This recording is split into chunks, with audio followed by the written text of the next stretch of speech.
Arthur Fogel, a Live Nation legend. Arthur Fogel is the CEO of the global touring division at Live Nation. He has managed 5 of the largest grossing tours in history. These include such artists as Madonna, U2, Lady Gaga, and The Police. Arthur Fogel was born in Canada and quickly became a professional drummer that many artists wanted to work with. It was during this time that he began to book shows at Egerton's, a popular music venue in the 1970s Toronto music scene. Working his way up in the business, Fogel eventually joined Michael Cole at Concert Promotions International, just as the Toronto promoter was starting to realize that the only way to expand his business was to become a North American promoter. Shortly after this, Fogel did what very few promoters had ever done. He booked a world tour for the Rolling Stones.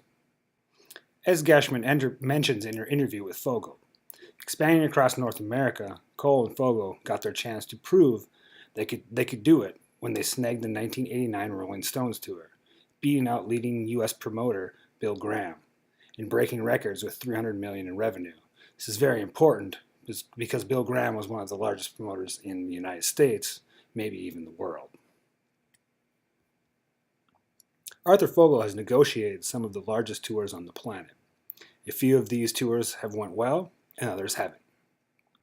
I would like to ask Arthur about the Diana Ross tour that was canceled mid-tour.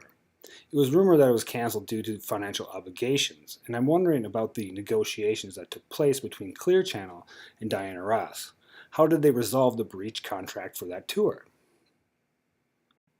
I would also like to ask him about the Police tour in 2007. It was one of the highest grossing tours of all time, but I know it was hard to convince the members to tour again.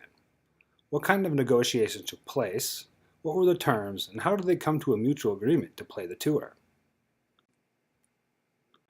I would also like to ask Arthur about the process of folding Concert Promotions International into Live Nation, creating one company for both the US and Canada.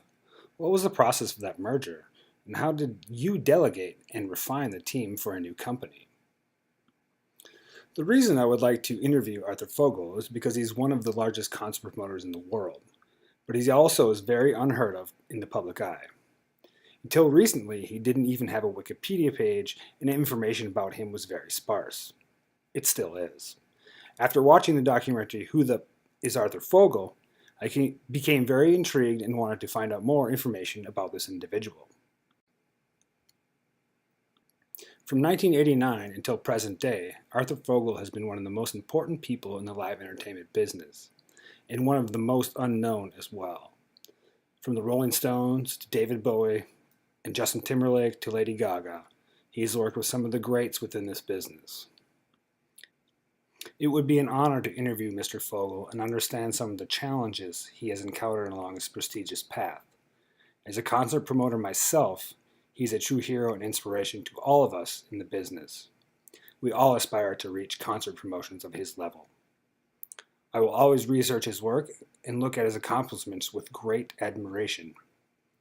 He is very much an unknown, iconic figure in the live entertainment business and will continue to push the bounds of live entertainment.